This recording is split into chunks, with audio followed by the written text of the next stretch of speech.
Hello and welcome to EV Platform. My name is Derek Riley. Electric Renaults have sold nearly 500,000 and those have covered nearly 10 billion kilometres. Now, you've got the crazy, wacky Twizy, you've got some functional vans, but the main standalone has been the Renault Zoe.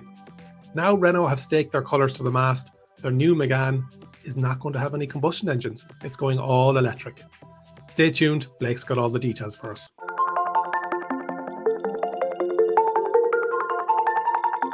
Thank you very much, Derek. Yeah, I'm really excited about this one. Now, as awesome as something like a Model S Plaid or a Rivian truck is, it's cars like this that are going to get the keys to EVs into the masses' hands. But I'll leave the analysis to Derek at the end. Let's get started on the Mégane E-TECH and we'll dive into a quick look at the battery.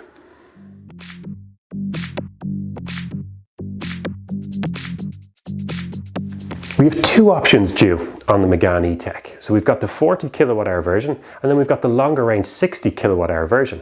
These batteries are placed in a dedicated EV platform called the CMF EV. Renault are pretty proud of this, and at how slim they've made the battery pack, really compact just to sit underneath the floor. But we've scoured the website in researching this and we couldn't find an exclusive mention of whether or not these are net or gross figures, as in the usable battery. Maybe Renault are leaving a little bit of wiggle room there, or maybe we missed something in the small print. Let us know. But we think that this could be the usable amount, and we'll get around to why that is as we talk about range.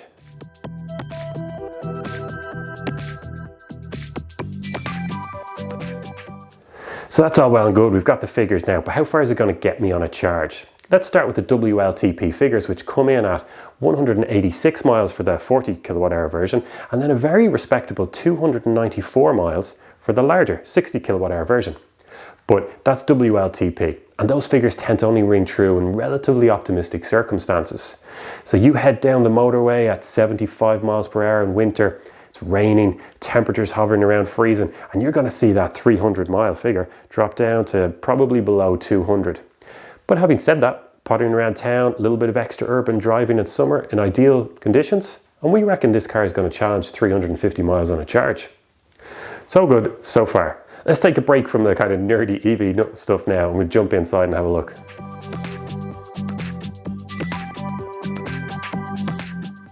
In terms of styling and dimensions, well, the Megane looks really good based on what we've seen so far. What do you think? Do you like it? Let us know in the comments. It's sleek, thanks to a relatively low roofline of 1.5 meters. The wheel arches are trimmed in black and make it appear kind of oversized as it cuts a silhouette that doesn't easily fit into the categories that we've all become accustomed to. Is it an SUV, a crossover SUV, a hatchback? I don't know, you let us know. Inside, it carries through on its promise. A 3-spoke steering wheel is decked in a smattering of buttons that appear haptic, but are actually more old school. The interior then is dominated by this large 24-inch touchscreen that uses what they call the open OR system. Now that reminds us of the Polestar 2 as it integrates Google Maps, Google Assistant, Google Play. And from what we've seen so far, it looks pretty responsive and immersive. Then, in terms of dimensions, the Megane's not going to be the biggest car on the road. It's only 4.2 meters long. But then again, we're talking about a dedicated EV platform. You send the wheels to the corner, stretch out the wheelbase, and it allows you to play around with the space inside quite a bit. So you're going to get 440 litres of space in the boot, which is ample. And it's a kind of hatchback style opening at the back as well, so it's going to be easy enough to get your luggage in and out of. From what we've seen so far, especially at the IAA Mobility Show, people were sitting in the back and it looks like there's pretty good legroom for adults there as well.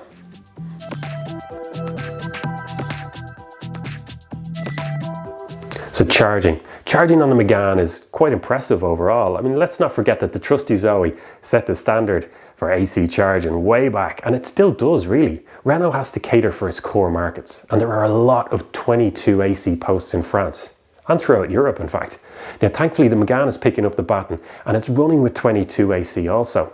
So you're looking at putting in about, 100 kilometers in an hour's charging while you do the shopping or meet your friends for a steak tartare dinner. Then on DC, it holds itself quite well.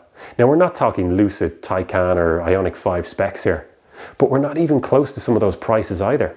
So the Megane is going to take up to 130 kilowatts on DC, which we think is pretty good. Like, this is a battery of about 60 kilowatt hours, so you're looking at refilling half the battery in as little as 15 minutes.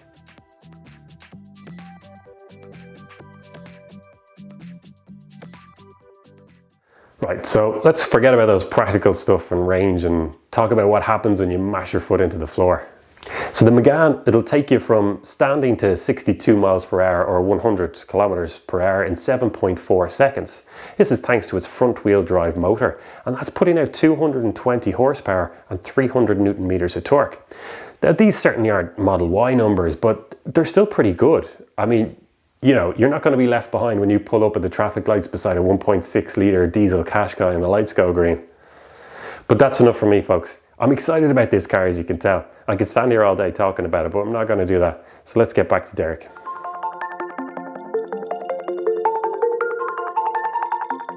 Thanks, Blake. Yes, it looks like a promising car, but they have to get that price point right. We're hearing that it would be potentially around the £35,000, €40,000 mark, and there's so much competition in that market space. It's kind of the same price point as a Hyundai Kona, Kia e-Niro. They're getting a bit old now. What about the Volkswagen ID3? You're going to get a fairly well-spec'd ID3 for €40,000. Then you've got its French counterparts with the Citroën EC4, Peugeot E2008, and then the German Opel or Vauxhall Mokka-e. They're coming in at early 30,000s, up to mid 30,000s, depending on the spec. So there's a lot of competition in this marketplace. Let us know in the comments what you think and what you'd spend your money on.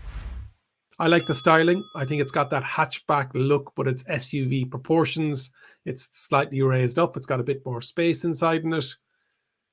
It kind of looks bigger than I think it actually is. It's the opposite to the Hyundai Ioniq 5. It kind of gives me the impression of it's a bit like a Dacia Spring, which looks bigger, but I think in person it's a bit smaller than what people think. Hopefully you've enjoyed today's episode. Make sure you've subscribed to the channel, hit the like button. This has been EV Platform. Thanks so much for watching.